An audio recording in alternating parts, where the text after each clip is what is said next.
Welcome to the deep dive. Our mission today, well, it's to really unravel this huge transformation that's happening in SEO. It really is seismic, isn't it? Absolutely. For years, we all tracked position one, right? We chased those click-through rates, obsessed over metadata. The classic playbook. Exactly. Right. But now, Google's AI overviews, AIOs, and the rise of these large language models, they've just completely changed what online visibility even means for 2025. Yeah, the ground has shifted. It's barely recognizable from just a couple of years ago. We're moving away from, let's say, a purely link-driven world, To something else entirely. right, to a citation-driven, much more conversational kind of ecosystem. There's a big adjustment. It really is an existential moment, I think, for anyone relying on digital visibility. And the data you've looked at, it shows this paradox, right? It does, a profound paradox. And honestly, if you're a business, especially one relying on organic traffic, you absolutely need to grasp this contradiction, like now. Okay, so tell me about this paradox, because the initial reaction mine included was, oh no, AI is just going to eat search. Take the answers, starve the creators. That was the logical fear, totally understandable. Cannibalization seemed inevitable. But the reality, much more complex and frankly pretty counterintuitive. Okay. So the data since AIOs really rolled out shows that total search impressions, just the raw number of times people are seeing Google search interfaces, have actually gone up a lot. Gone up. How much? By over 49%. So people are engaging more with search overall. Search isn't dying. If anything, the surface area is expanding rapidly. Whoa, okay. So more eyeballs than ever. That sounds Yeah. good. Like Fair. a win. Where's the catch? The catch is the paradox. It sits right in the business model. Impressions are way up, yes, but click-through rates, the metric that actually drives traffic to your website, the thing that pays the bills, Let me guess. Down. steadily declining. We're tracking almost a 30% drop in CTR since May 2024. Users are interacting more in the search results page, getting answers there, but clicking out to websites much less often. So we're being seen more, but visited less. It's like shouting into a bigger room, but fewer people are coming over to talk afterwards. Google is keeping them satisfied on its own turf. Precisely. And that brings us to the absolute core shift. The thing every content creator, every business leader needs to internalize right now. Which is? The game has changed. It's not about chasing clicks and ranking #1 anymore. It's about chasing citations, Yeah. about becoming that trusted, indispensable source the AI itself relies on and quotes directly. Okay, let's unpack this. Right, let's start with the basics of this new reality. The AI overview, the AIO. For anyone listening who maybe hasn't fully registered the scale of this, what are we actually looking at with these new blocks at the top of the search results? How do they work? Okay, so AIOs are basically Google integrating its big AI models, mostly Gemini, right into the search page. Think of them as intelligent summaries. More than just a featured snippet, then. Oh, much more. The key difference is synthesis. An old featured snippet usually pulled one chunk of text from one source. AIOs, though, they read multiple sources, they understand them, distill the information, reference bits from here and there, and then generate a complex, often conversational answer module. And these aren't just experiments anymore, they're becoming common. Definitely not rare. They're becoming foundational. Sources are showing AIOs pop up in, over 11% of Google queries globally now? 11%, that's significant. And it's a 22% increase since they first debuted widely. If you narrow it down to the U.S. desktop market, which is obviously crucial, they're affecting about 13% of all searches. So it's happening fast, and Yeah. it's forcing users to consume information differently right there on the SRP. Exactly. Comprehensive answers, minimal delay, which naturally accelerates a trend we've already been seeing for years. The zero-click search. The zero-click phenomena. Oh, yeah. It's just what it sounds like. The user gets their answer directly on the search results page. No need to click any further. We've seen it for simple stuff like, what time is it in Tokyo? Or how many calories in a banana? Right, those quick, factual queries. But now, because AIOs can synthesize complex answers, that zero-click behavior, it's moving up the food chain into informational queries, even commercial ones sometimes. Okay, and the impact of that? Because it sounds like it could gut the traditional organic traffic model for many sites. The data pretty much confirms that fear. Industry studies are reporting drops anywhere from 30% up to 55% in organic clicks for queries that trigger AIOs or similar rich results. 30 to 55%. Wow. And look, across the entire search landscape, all query types, the latest figures suggest over 58.5% of all searches now end without a click. Over half. What? More than half of searches satisfy the user right there on Google. Think about that. The majority of information seeking now potentially stops before anyone visits your website. Okay, I have to ask. For a small business, maybe a niche service provider, the ones who rely on that informational content to build trust, fill the sales funnel, this must be devastating. It's like being invisible even if you rank well. It is hitting them hard, especially those lower funnel informational queries that used to generate leads. Fewer qualified leads, weaker pipelines. If your content's main job was just to get a click, and that click vanishes, well, the value proposition of that content kind of evaporates, doesn't it? It forces a total rethink of why you're even creating content. Exactly. But, and this is crucial, there's an upside, a big one for those who adapt. Okay. If your brand, your content, is the one cited prominently in that AI overview, you gain something arguably more valuable than just a click. Which is? Authority, credibility.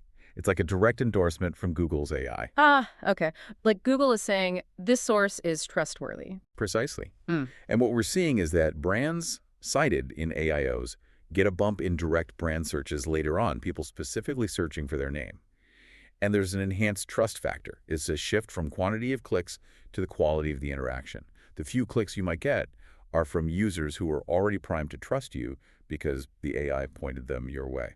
Interesting. And the complexity doesn't stop there. Google also rolled out AI mode. How does that change things? It's more conversational, right? Yeah, AI mode is often that chatbot-style interface, powered by their latest models like Gemini 2.5. And it totally changes how people search. It's less like typing keywords into a box and more like consulting an expert. So longer queries. Much longer. Reports show searches in AI mode are typically 2 to 3 times longer than traditional queries. People aren't just typing best running shoes.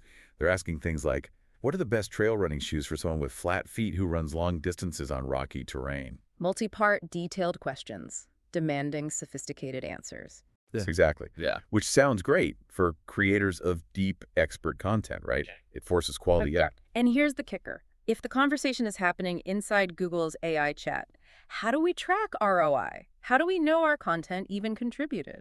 And that is the current nightmare for anyone in analytics. It's a huge challenge. Right now, there's basically no separate, dedicated reporting for AI mode clicks or interactions in Google Search Console. Seriously, so where does that data go? It's either just lumped in with general metrics, making it impossible to isolate, or worse, it's simply untracked because the interaction happens within the AI's generation process. We are quite literally flying blind trying to measure the performance of content specifically for AI mode. Wow. Okay. And that lack of visibility is probably the strongest argument for shifting focus away from pure traffic metrics towards things like influence, visibility, citation counts, and actual conversions further down the line. Right. So this realization, clicks are down, tracking is murky, it forces a strategic shift.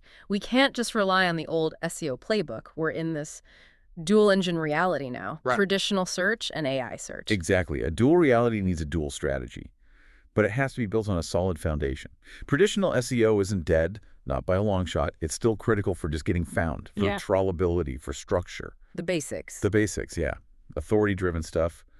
Page rank still matters. Technical optimization is crucial. Core web vitals, site speed, mobile friendliness, and of course, EAT. Experience, expertise, authoritativeness, trustworthiness. That's become huge. Massive. Plus the semantic stuff, algorithms like BERT and MUM, understanding context and intent.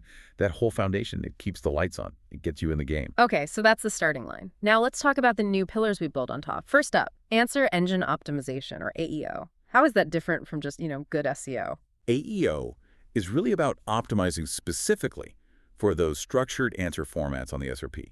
Think featured snippets, knowledge panels, maybe bullet points or definitions within an AIO, and importantly, voice search responses too. So very targeted. Highly tactical. The goal isn't necessarily driving a high click-through rate. It's about securing the direct answer. Being the content that populates that box, that provides that concise, definitive answer in a format the machine can easily grab. And how do we do that? What are the key tactics for AEO? How do you write content that looks like an answer box to Google? It demands a really structured approach. Think conversational Q&A formats, using long-tail keywords that actually sound like the questions people ask. But the absolute #1 tactic, heavy reliance on structured data. Schema markup. Schema markup, exactly. Things like FAQ page, how-to, article schema. This stuff makes your content machine readable. It explicitly tells the AI this part is a question, this part is the answer, making it super easy for it to digest and pull into those rich results. And that changes how we measure success too, right? Totally. You stop obsessing over CTR for those pages and start tracking things like snippet impressions, answer visibility. Did your content get chosen for the box? Okay, that makes sense. Now, the second new pillar, which feels maybe a bit more complex, is generative engine optimization, or GEO. If AEO targets those fixed, structured boxes, what's GEO about? GEO is the strategy for optimizing visibility within the truly generative environments. This means Google's conversational SGE experiences, but also third-party engines like Perplexity.ai, things like that. These engines don't just pull snippets, they synthesize information from multiple sources, weaving together a narrative response. So less about grabbing a box, more about influencing the whole generated text. Exactly. The goal with GEO is maximizing source inclusion. You want to be cited correctly, quoted accurately, ideally with a link back, right within the AI's flowing conversational answer, whether it's defining a term, listing pros and cons, or giving historical context. So AEO is about being the snippet, GEO is about informing the narrative. That's a great way to put it. You want the AI to use your authority to back up its statements. And the key tactics here, they all revolve around establishing deep, verifiable credibility, Ow. emphasizing data, statistics, and especially inline citations. Clear sourcing. We're seeing data suggesting that content with clear inline citations is something like 40% more likely to get pulled into these generative answers. It's about being quotable. You mentioned a fascinating metric earlier for GEO, this position-adjusted word count. Implicit dollars. Sounds complicated, but how does it practically affect how we should write content if we want to be quoted? Right, implicit dollars. It's Yeah. complex, yeah. But it's our first real attempt to quantify the value of a piece of information within a generated answer beyond just, how many words you contributed. Essentially, it says that the impact of your info isn't just that it's included, but where and how clearly. It heavily rewards concise information that appears high up in the generated response. So if you have a key statistic and the AI uses it in the very first sentence or paragraph, that phrase has a much higher inclusive value, much more impact, than if the same statistic was buried way down in paragraph 7. Okay. So front load the important quotable stuff. Make it easy for the AI to grab the key takeaway and put it prominently. Exactly. Efficiency of information delivery. You can't just bury your killer stat in a 3,000-word article and hope the AI digs it out. You need clear headings, maybe a Q&A format again, present the key fact immediately, make it frictionless for the AI to identify, understand, end quote. So we're blending classic quality SEO with these structured, citation-focused AEO and GEO techniques, but surely this creates conflicts. What old SEO habits are now actively bad for this new world? Oh, definitely. There's a clear conflict, especially with older, cruder tactics like keyword stuffing. Right, just repeating the keyword over and over. Yeah. Traditional SEO sometimes rewarded density, maybe implicitly. But AEO and GEO, they prioritize natural language, conversational flow, clarity. One study actually found content that looked keyword stuffed was 15% less likely to be used in AI answers. So it actively hurts you now. It seems so. The LLM likely sees it as noise or low quality or maybe even an attempt to game the system. Clarity, natural language, authority, that's what wins now. Density is out. Okay, so if clarity, authority, and getting cited are the new goals, let's get practical. What's the actual content strategy playbook look like for 2025? How do we build this stuff? Well, the foundation is still high-quality content that doesn't change. But the structure and presentation are now paramount. AI overviews, we know, prefer content that's original, data-driven, clearly expert-backed, well-researched, and crucially, really well-structured. Meaning easy to scan. Easy to scan, absolutely. Clear headings, H2s, H3s, signaling topic shifts, semantically rich. And you have to be ruthless about cutting jargon and ambiguity. If the AI model can't easily parse your sentence and understand its meaning, it's just not going to quote it. Simple as that. And you mentioned making content machine readable. That brings us back to structured data. It sounds like schema markup isn't just a nice to have anymore, it's table stakes. It's absolutely non-negotiable. It's the bedrock of being ready for AI. Schema, especially using JSON-LD format, acts like a translator. It tells models like Perplexity, Claude, Gemini, hey, this piece of text is a definition, or this is a product price, or this is a step in a process. Which makes it much easier for them to digest and use accurately. Massively easier. It Okay. dramatically increases the odds of your content being included. So you need to be using the right types. Product, article, how-to, and especially FAQ page for those question-answer pairs. But just putting the code on the page isn't enough, is it? You have to make sure it actually works. Oh, absolutely. Implementation needs constant validation. Broken schema is worse than no schema because it might confuse things. You need a rigorous process. Use tools like Google's rich results test regularly.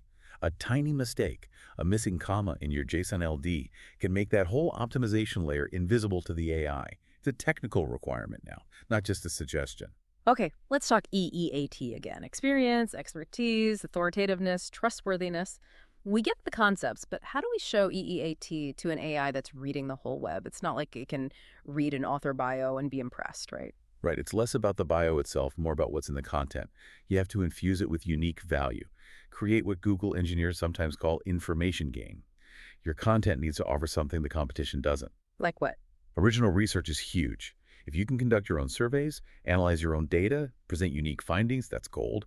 Custom case studies showing real results, developing unique frameworks or models that explain things in a new way.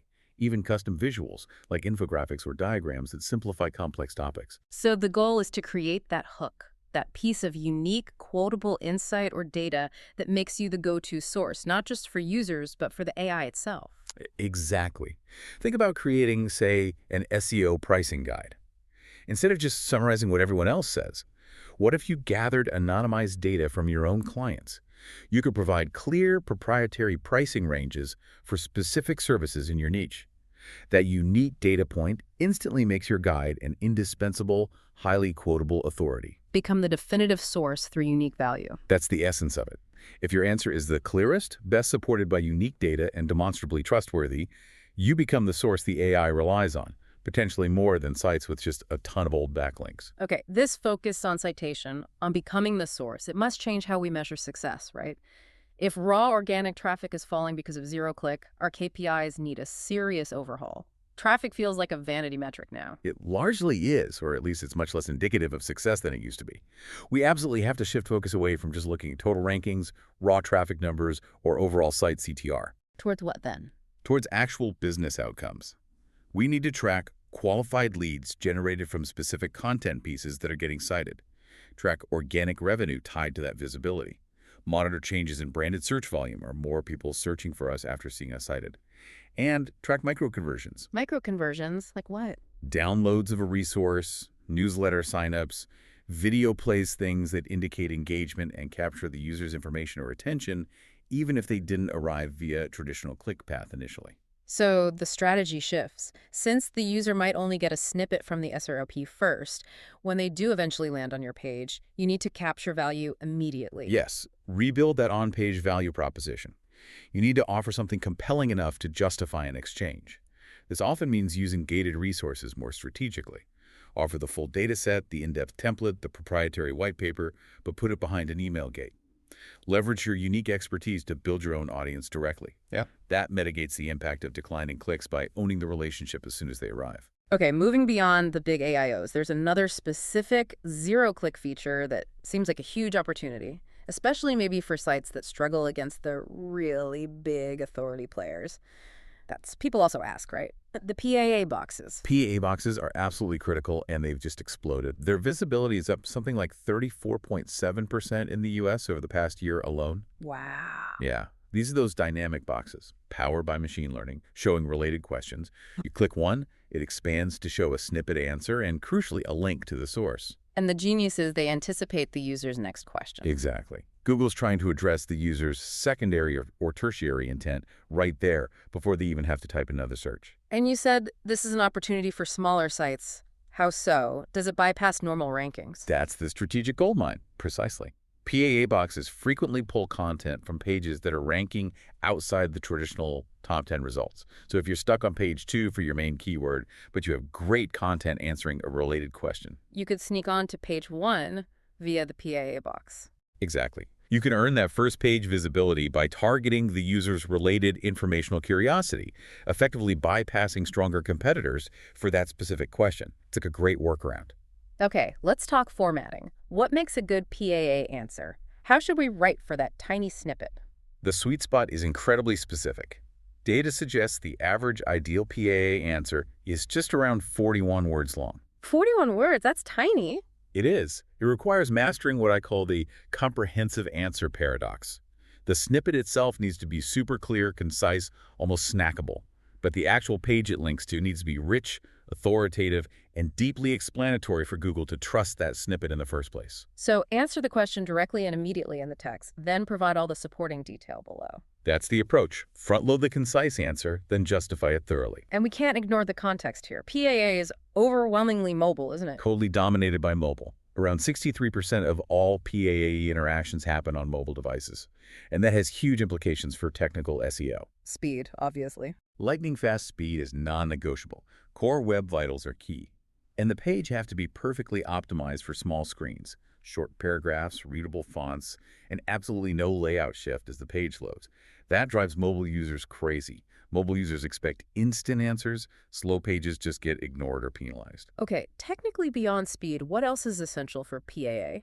Schema again. Schema helps, definitely. It acts as an amplifier. FAQ schema in particular can boost PAA inclusion. But there's a catch. What's that? The schema code and the corresponding Q&A text needs to be visible on the page to the user. You can't hide it in accordion tabs that are closed by default or use tricky CSF to hide it. If the user can't see it easily, Google might ignore or even penalize that schema. Okay, visible and useful to the user. And unique, right? You can't just copy-paste the same FAQs everywhere. Absolutely crucial. Each page optimized for PAA needs unique question-answer pairs. Reusing the same ones across multiple pages risks hitting duplicate content filters, which can harm your site's overall quality signals. This sounds like a lot of ongoing work. Can we just optimize a page for PAA once and leave it? That's a recipe for fading away. Outdated content gets ignored by these dynamic PAA algorithms very quickly. Freshness matters. We see updated articles appearing something like 4.3 times more often in PAA boxes compared to stale ones. So it needs a living document strategy. Exactly. Your key pages need regular micro updates. Check your stats, update citations, maybe add a new nuance. Signal to Google that this content is current, accurate, and still relevant. Okay, so just to recap this whole zero-click SRP landscape, we're talking about optimizing for a few key features all at once. Yeah, it's a checklist, really. You need a strategy for the big synthesized AI overviews. You need to understand user behavior in AI mode. You still need to optimize for traditional featured snippets. You need brand visibility and knowledge panels. And you need to leverage the tactical opportunities in times. People also ask, success comes from playing across all 5 of these, not just focusing on one. Right. This final section feels like it takes us way outside traditional SEO thinking. It's about how these large language models actually process information and how it differs wildly from Google search. There was a fascinating study you mentioned about brands like Vans, Stussy, Etnies in the skate world. Yes, and this gets to the heart of what we call the AI fragmentation problem. It's critical to understand this. LLMs do not just copy Google search results. They function more like independent editors. Yeah, highly trained editors working with different knowledge cutoffs, different training data, often incorporating huge amounts of user-generated content, forum discussions, things like that. And the result is they often disagree with Google search. Starkly so. The research showed only about a 43% overlap between the brands and LLM cited for an informational prompt and the brands Google ranked highly for the same prompt. Wow, less than half the time they agree on who the authority is. Exactly. More often than not, they diverge. An LLM might prioritize a brand that has huge cultural significance within a niche, even if that brand's traditional SEO, like backlinks, isn't top tier. So it's tapping into something different. Cultural memory. That's a perfect term for it. LLMs seem to prioritize cultural memory, narrative resonance, brand lore, historical mentions, even that sort of underground chatter you find on forums, more than pure technical SEO signals. Like the skate brands example. Precisely.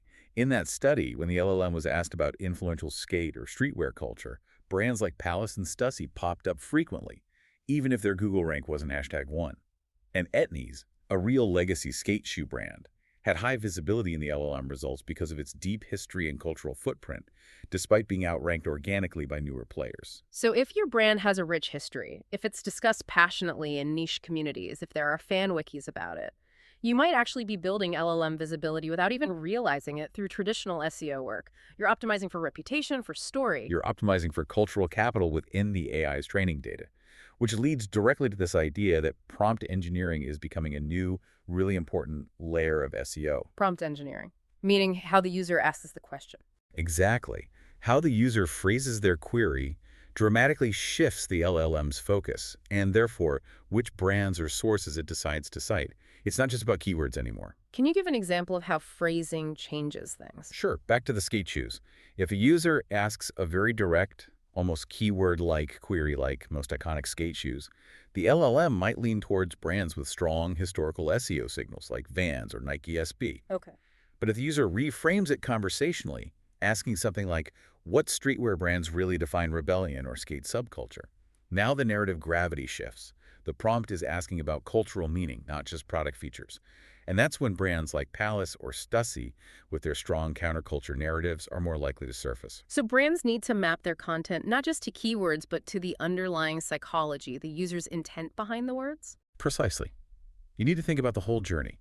Awareness, consideration, preference, purchase. What kind of narrative, what kind of information resonates at each stage? How can you line your content story with the kind of conversational queries the AI is likely to synthesize answers for? But this whole generative process, this synthesis, it's not perfect, is it? It introduces a huge risk, hallucination. The hallucination factor. This is absolutely critical for anyone concerned about brand reputation and risk management. LLMs create answers through prediction and synthesis. They're inherently prone to making stuff up. How prone? Very. A large analysis, looking at over 27,000 LLM responses, found that all major LLMs hallucinate significantly. Even the best performer in that study, DeepSeek, had a hallucination rate around 21.5%. Others like Grok, Gemini, Perplexity were often over 23.5%. So roughly 1 in 4 or 1 in 5 answers could contain errors or fabrications. That's alarming for a system presenting itself as factual. It is. And these aren't just minor errors. The brand studies found things like fundamental factual inaccuracies, mentions of products that simply don't exist, like an Adidas Skate Zoom carbon shoe, or even completely fabricated brand collaborations, like a Vans X Thrasher Japan collection. The AI just makes it sound plausible based on context. Exactly. It weaves a story that seems contextually likely, but it doesn't always ground that story in verifiable fact. Okay, the implication here for businesses seems pretty stark then. It's crystal clear. You absolutely must actively monitor your brand's presence, not just on Google search, but across all the major LLMs people are using. Because if an AI starts hallucinating a negative story about you, or incorrect information about your products, or dangerous advice related to your services, You need to know about it fast. immediately. And you need a pre-planned crisis response strategy. How will you counteract that false AI-generated narrative? You need authoritative, easily digestible, structured content ready to go that corrects the record forcefully. Yeah. Otherwise, the AI's fiction can quickly become accepted as fact online, doing real damage to your reputation. #tag outro of Engine. Wow. Okay, we have covered a ton of ground today, from that paradox of seeing more impressions but fewer clicks, all the way to AI models basically having cultural memories and sometimes making things up entirely. So summing it all up, what's the absolute key takeaway for listeners trying to navigate this today? I think the core takeaway is this. SEO in 2025, and likely beyond, it's just not about chasing that #1 spot anymore. It's a competition to become an indispensable, trusted source of truth. A source that both AI models and human users rely on for accurate information and direct citation. The focus has fundamentally shifted from driving raw traffic to achieving validated citation and undeniable authority within this new AI-driven ecosystem. So the strategy has to be hybrid. You need the technical chops and the depth expertise. Absolutely. You need a fused approach. Classic SEO, Yeah. technical excellence, crawlability, speed, good structure. That's the foundation. But you have to layer on semantic depth using unique data, rigorous citations, achieving extreme clarity in your writing. You can't pick one. You have to target AEO for the structured answer boxes and GEO for influencing the AI's narrative simultaneously. Optimize for the blue link so you get crawled, but prioritize the answer boxes and narrative citations so you actually get seen and trusted. And as we look ahead, it seems like the stakes aren't just about traffic anymore, but about your brand's actual place in the AI's understanding of the world. That's the big final thought, isn't it? The brands that truly win the future of search won't just be optimizing for Google's latest algorithm tweak. They'll be optimizing for cultural memory, for resonance within the AI's knowledge base. Because if you're not part of the LLM's memory, Then you're just not part of the conversation. When users ask those complex conversational questions, you won't be in the consideration set. So the provocative question for everyone listening is, what unique, niche, community-driven, data-rich, historically relevant content is your brand creating right now? How are you securing your permanent authoritative presence in the AI systems of tomorrow? Because that's what will determine if you're visible or invisible in this new era.